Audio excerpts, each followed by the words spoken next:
Welcome to MSP Voice, the weekly show for MSPs by MSPs. Brought to you by Cloudberry, the #1 cross-platform cloud backup. Learn more at cloudberrylab.com.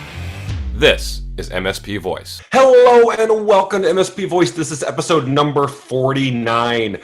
Today, my interview guest is Bob Wardlow with Cortland Computer Systems.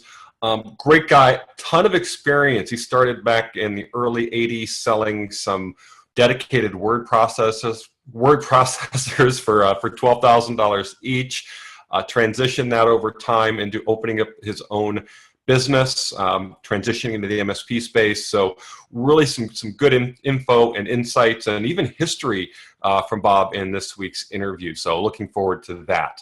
Before we get to that, though, we've got some housekeeping items. MSPvoice.com is your source for all things MSP Voice. This week, we've got our standard information up there, but also we've got the replay of last week's episode. Number 48 was our 1-year anniversary. I want to thank again Tom Lawrence for being our top guest in quote-unquote season 1 and for agreeing to do our anniversary item. Also up this week, we will have the recorded webinar that we did with Mikey last week. So take a look up there and keep an eye out for that. So very excited about that information. So let's go ahead and dig into some news of the week. I've got 3 little tidbits for you this week. First up is Channel Futures. They did this thing on 3 reasons to use ConnectWise Manage and 3 reasons to stay away. So they actually went to the MSP 501 and said, hey, what's good and potentially what's bad about ConnectWise Manage? And so they go through, they talk about some of the things. But everyone wants to get to okay, why stay and why go away? The first one is there's integrations galore, integrating with a number of other companies, covers all the basics, and then of course onboarding resources, making that very easy to do. So those are some of the reasons to use ConnectWise Manage. Some of the reasons to stay away: pricey. It's hard to put a price on things, so don't necessarily let that deter you depending on the functionality delivered. Aging architecture is another comment here. Everyone's making improvements, so keep an eye out there. And of course, doesn't support modern marketing. Not sure about that one, but the consensus is that the sales and marketing functions just aren't robust enough for today's managed services business. So that's just some people's opinions. Your mileage may vary depending on what your needs are. But this is just a nice little resource for you. Of course, they do go on to say that ConnectWise is the market leader for many reasons, and fresh from the buyout from Thoma Bravo. So obviously they're doing something right. But I thought this was just kind of an interesting input in terms of hey, what's good and what's bad about one of the most popular MSP software products out there. Next up, we've got some information in terms of making it easier to buy Cisco. So Cisco and Great America, they have announced a new hardware financing program for MSPs. Basically, instead of buying the Cisco equipment outright, you can finance it through Great America Financial Services. Interesting concept. I know there's a lot of companies out there that offer financing on computer equipment and hardware. A lot of them target the MSP space. We know a lot of these small businesses can't afford to this upfront outlay of cash, so to speak, for some of this expensive equipment. So the article goes in to explain why it's a benefit for MSPs, why it's a benefit for customers. And of course, it ends with Ian Richardson, who's the founder and CEO of Doberman Technologies, looking at it from an SMB standpoint. He says it's an interesting yet not super exciting announcement yet. He said it just sounds like a normal GA deal with some marketing fluff around it. I'm all for making Cisco more accessible to the SMB, but speaking as a Cisco partner, the overall price of equipment is usually above what makes sense for the sub 50 user business to spend. Put a different way, there's a lot of more cost-effective options on the market. So that's one MSP's take.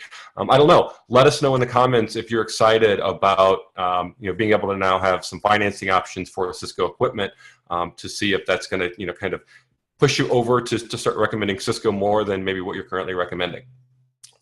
And finally, kind of back in this comparison mode, there was a Reddit article posted a couple of days ago this weekend. It's an RMM AV backup comparison.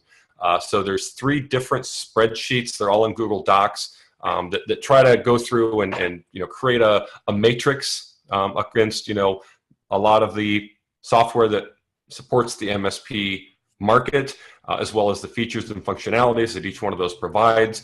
So it kind of goes through, depending on what you're looking at, choose the spreadsheet. It's apparently from the guys at MSP Toolkit. I did do a search. I found an MSP Toolkit site. I'm not sure if that's where it's from because I didn't see any links to this information on that site. But as people in the comments are noting, is that some of the information does seem a little bit old, and it's not complete for all of the vendors. So take a lot of this with a grain of salt. But I think their goal, what they want to do as a community, is say, hey, here's some Google Sheets. Let's, as a community, try and flesh this out so that way it's a good resource for people who are looking for these different solutions, which I think is a great idea. If we can get in and people can go and make the modifications that are needed, kind of like a wiki, in terms of the community will then decide what's true and what's not true. So something to take a look at. Again, something to take with a bit of a grain of salt if you are looking for any of those products coming up. So with all that being said, it is now time to jump into the interview with Bob Wardlow, again with Cortland Computer Systems. Had a great time talking to Bob. He does access database programming, something that you may not have realized that there's a niche for, but there actually is, and it's a good part of his business. So take a listen to the interview, and I'll be back next week. Hello and welcome to MSP Voice. Today, my guest is Bob Wardlow with Cortland Computer Systems. Bob, why don't you introduce yourself and tell us what it is you do there in Central New Jersey? We are an MSP. We handle all small businesses. Mm-hmm. I'd say our sweet spot is from 5 to 50 computers. Okay. We handle the full range of IT services. We also do something a little different than other MSPs in that I do access database programming as well. Oh wow! So we're kind of a mix. Like to try to do as much as we can for our clients, mm-hmm. and besides that specialization, that we do the usual thing. Okay. And what led you to this career, so to speak? Well, a long time ago, in 1982, mm-hmm. I was bartending because I wasn't having stunning success in my other career. Okay. And a guy came into the bar. I'd been a salesman for a number of years. And so a guy came into the bar and said he was looking for a salesman to sell computers. And I said, I'm your guy. I didn't know what computers were about, but the closest thing to a computer is I had a programmable calculator. Oh. And so he was with Royal Business Machines, and they were selling dedicated word processors. And so I was going to be the computer guy for eight copier offices. Okay. So I would be the only computer salesman that they had. And I would travel between the different offices, and I would try to sell their $12,000 word processors. Wow. To their copy clients. Mm-hmm. At that time, computer sales was wrestling Selectric typewriters away from legal secretaries. That was our big market, was the legal market. Okay. And so, we had network cables the size of garden hoses that had to be cut they were marked every 3 feet. And we had hard drives. Our big item was very expensive, around $40,000. It was a 50 megabyte hard drive with platters, the big 2-foot platters and, mm-hmm. All of that. And so I think they had 8 or 16K of memory. Wow. Yeah, we've come a long way. RAM. Yeah, a little bit. So it's been an interesting journey. Okay. So that then led you to start your own business, or? After a while, you know, I was pretty much doing the same thing then as we are now, which is working with small businesses, help them work with the technology that was available at the time. Yeah. It was interesting around 1987. The PCs were starting to be, you know, everywhere, and my bosses would hold the meeting and hold up a Swiss Army knife and say, "This is what the PC is. It's never going to do what our computers can do." But you know, they're long gone, and we know what happened. But at that time, I actually thought that there wasn't going to be any need for me because computers were so easy. You could go grab, you know, some a WordStar or something else, and so I left the business for a couple of years, and then just kept coming back to it. The introduction I'd had to computers was very, very handy, and I realized that no, it's not so simple. And so in 1993, I started my own business, and the business was very different then.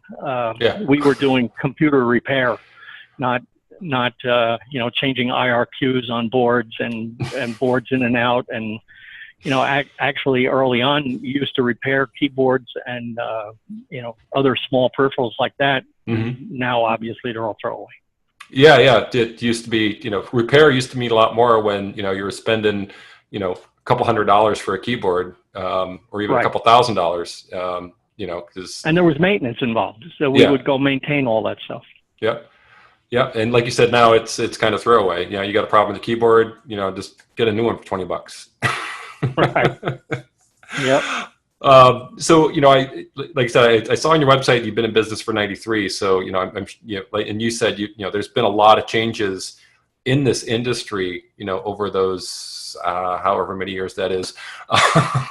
But you know, at what point did you kind of, or how long did it take you before you started offering that idea of, you know, a managed contract where, you know, they would pay you monthly to maintain their systems versus, you know, maybe on an ad hoc basis? I held out for a long time, and so we've only more recently been in the more managed services theme and charging monthly. And you know, we saw the light, and we're moving in that direction. Okay. Yeah, because I noticed you still offer some hourly services on your site as well. We do, but we don't offer it the same way. We don't consider at all that you're never going to call us. We expect you to call us, and we proactively call, even if someone doesn't have a contract.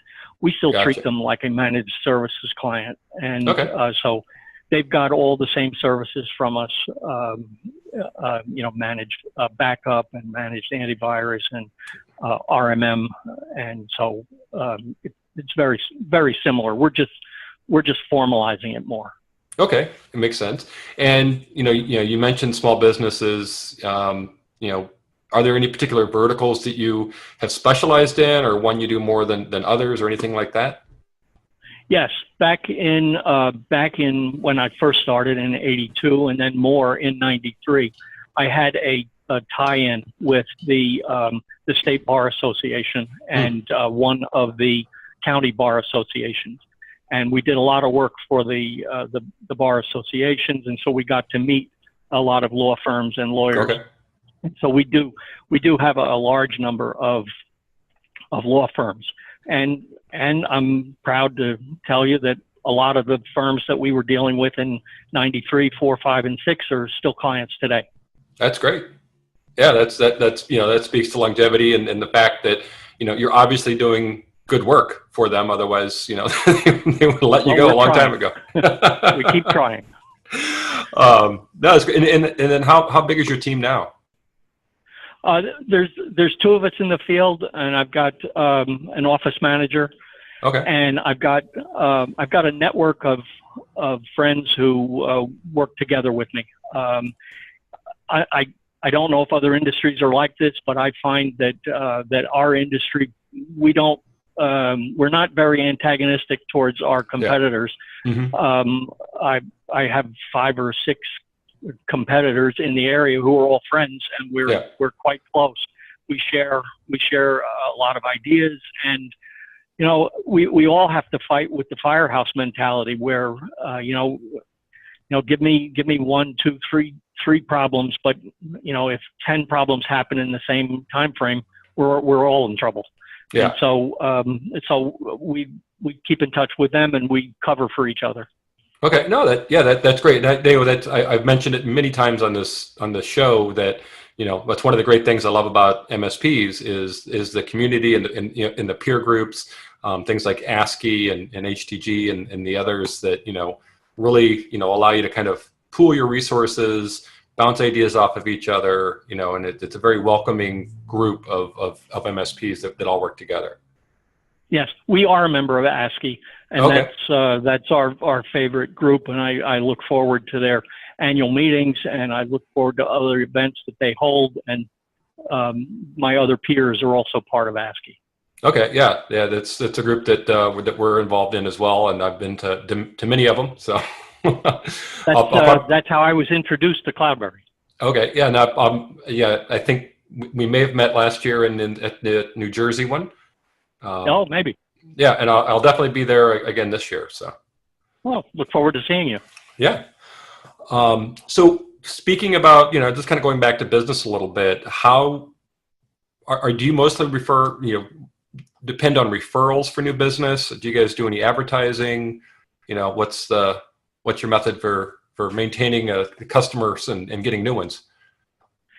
I like to, when people ask me about advertising, I like to say that we've been spectacularly poor at advertising. I feel like I should be spending money on advertising, so I do spend money on advertising, and we haven't gotten a lot from it. Okay. We are now doing better with our website, and my database business does well from the website because I can draw from a nationwide audience for database programming, and so I've got a website that brings me leads from around the country, and it's a particular niche because a lot of people have access databases that were written.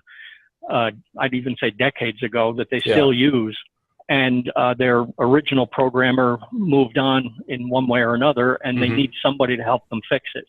Okay. And so that's very specifically what we do is we take access databases developed by others, and we add additional functionality, new reports, new capabilities as they need new things. Not to say that we can't do new ones. We do have a couple of clients that started from scratch. For example, one client ran his business on spreadsheets. It's the old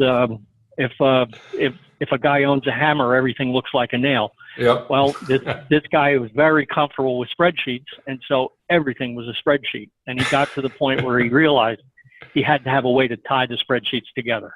Gotcha. And so we put it all into one cohesive unit, and everything talks to everything, and it works well for him.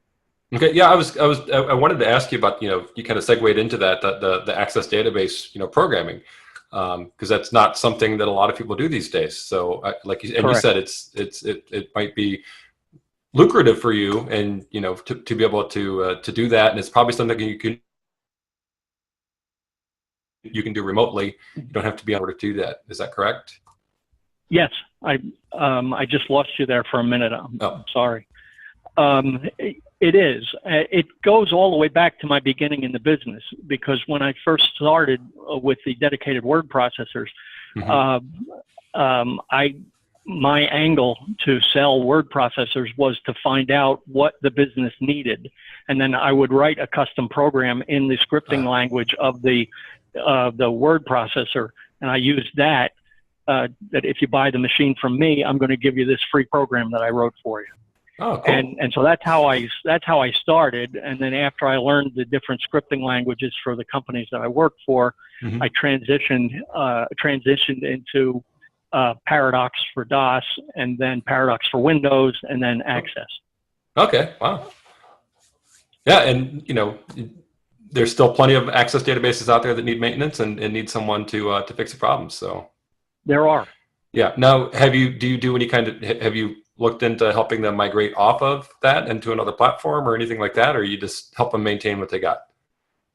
I'd be happy to do that, but so far I haven't had any requests to do that. Sometimes they grow into a SQL backend, that's the more common way when they continue to grow. Okay, great. So thinking about services and what you do, obviously not everyone's going to become a master access programmer, but in terms of offering services to small business, what advice do you have for someone out there who might just be getting started or might be already started but struggling? Any words of wisdom from someone who's been doing this for a few years? I think the key word is service. I try to offer more service than my competitors do. Okay. I don't like voicemail. I don't want my customers to call in and leave a voicemail message that, hey, my server is down. And I don't. I want the personal touch. So okay. All of my clients have my personal cell phone, and they're welcome to call me nights and weekends whenever they want, and I answer my phone and tell them realistically when we can help them. Okay. If I'm at a wedding, I can't whip out my laptop on the dance floor and start helping them, but I can get in touch with my other team members and give them a realistic idea when we can help them. If over the weekend, if they call and they've got a problem, I can, and I'm free. I will help them on the weekend. Okay. What I'm trying to say is, I think service is really your edge. That if you go to somebody and you treat them better than they can imagine being treated, they're going to stay with you. And not only are they going to stay with you, they're going to give you referrals. And I think word of mouth and referrals are the best way to get new business. It's slow. You're not going to develop a business fast, but you're going, when someone gives you a referral to somebody, you're already recommended. You're coming in as a friend of a friend. You're not coming in and their guard is not up about what's this guy going to do to me. And so there's a level of trust when you get started. Okay. And if you treat people that way from the beginning, even if they come to you cold, I think you can develop the same kind of relationship. Cool. Yeah. And that's great advice. Make sure, it's managed service provider, service is the key word in that. So. Right. Now, other business development, I'm currently, we're also a Datto partner, and I'm working now. This is something that I haven't been doing, so I can't say it's been successful, but this is my next, my next venture into business development. And as a Datto partner, they will team up with me to hold seminars, and they'll so we can invite people to breakfast seminars or lunch and learn kind of seminars, and meet people that way. And that's currently what I'm doing. So I have a salesperson. I've got a salesperson who is making calls, and it's brutal. It's hard to get through. Nobody likes cold calls or sales calls, but if you call at the right time to a business that's having trouble with their computers, or to a business that may be worried about, what's coming in through that router, that internet is opening my business up to them, and they hear about all the problems. So I think if you get a call from somebody who wants to talk to you about how small business can protect themselves, I think they might be encouraged to come out and have breakfast. Yep. And so that's what I'm trying to do now. Okay. Yeah. And that's also good advice is, talk to your vendors, and see if they offer things like that. They might offer lunch and learns, like you said, or breakfast. They may even have, market, what we call MDF development funds to help with, advertising and those types of things. So, I always, I've been on the vendor side for a long time. And it's kind of like, hey, reach out to your vendors, ask them, if there's anything they got to help you out. Yeah. So switching gears a little bit, thinking about technology, and you've seen a lot of it come and go, the word processors, $12,000 for a word processor just still cracks me up. But those were the days. But thinking about technology today and maybe stuff that's on the horizon, what technologies are you most excited about? What are things that you think are really going to make changes or waves in the future? I mean, it's everybody's talking about it, but cloud services and how things are going to move to the cloud, how we can work from the cloud instead of working off of, instead of being tied to an office. Yeah. Myself personally, my office manager is, got responsibilities and so frequently has to work from home. Mm-hmm. And so we are moving to QuickBooks Online. Okay. And I think that's what all businesses are going to be doing. I think they're all going to be looking for opportunities so that they can work from everywhere and not be tied down to one location. Yeah. So I'm excited about that. I'm excited about my new relationship with Cloudberry. I think it gives me a lot of flexibility, for backup. So that's another cloud kind of a service. Okay. that is, other technologies, things that we're starting to see, internet enabled, for small business. However, the one thing I will, in my opinion, in my experience with the clients that we have, clients are still wary about moving their documents out of the office. They're not, they're okay with encrypted going up to a backup, but they're not so okay about not having them local. They still like to be able to walk over and grab their server and know that their documents are there. Mm-hmm. So because a lot of vendors have come and go. Yeah. And so, now, do you have, on that note, do you have a lot of customers using like Office 365 and SharePoint and those types of services? Yes, we do. I didn't mention that, but that is also exciting. For a long time, we've gone through the chain of starting off with POP email and then moving to, IMAP and then Office 365. For a long time, we were telling clients about it, and nobody really embraced it. But now they really are, and now they all recognize that they need the other services that we can provide to go along with it: security for their email, encryption for their email, backup for their email. Everybody's got to realize that everything you have needs to be backed up, not just Word documents. Yeah. So you've can fall into a false sense of security that because some big company is holding my email, it's never going to go away until the day that it does. And then you see how lawyers especially will freak out if they lose last year's emails. I have a lot of lawyers that are bumping up against the 50 gigabyte limit of, Office 365 email accounts. Yeah. And because they're pack rats. They don't want to let any of these things go away. And they share a lot. They have a lot of big documents and things like that in their email too. So yes, very much so. So that's kind of, technologies that you're excited about, looking forward to. What about technologies that have you worried? Anything that keeps you up at night?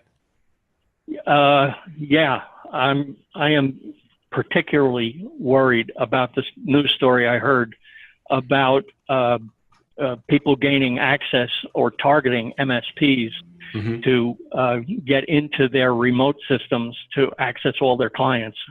There was a news story about MSPs who had hundreds of clients attacked with ransomware at once. It just makes me shudder. I don't know, so obviously we are doing everything we possibly can to protect those technologies on our side. We can't be the shoemaker's kid walking around with bad shoes. We've got to have security equal or better to our clients. Yeah, and that's something I've talked about, several times in the intros to these, as well as with some guests about, the fact that MSPs are such a rich target for hackers, because you get into the MSP and now you can get into, possibly hundreds of other customers of theirs, and it just makes for, hey, if I can crack just one, then I get into multiple. It's scary. It's not like we're hard to find. Yeah. We're in this business, so we're all over the web. Yeah, all you gotta do a search. Do a search in your area. You'll probably find quite a few. Yeah. Okay, so are you ready for the rapid fire round?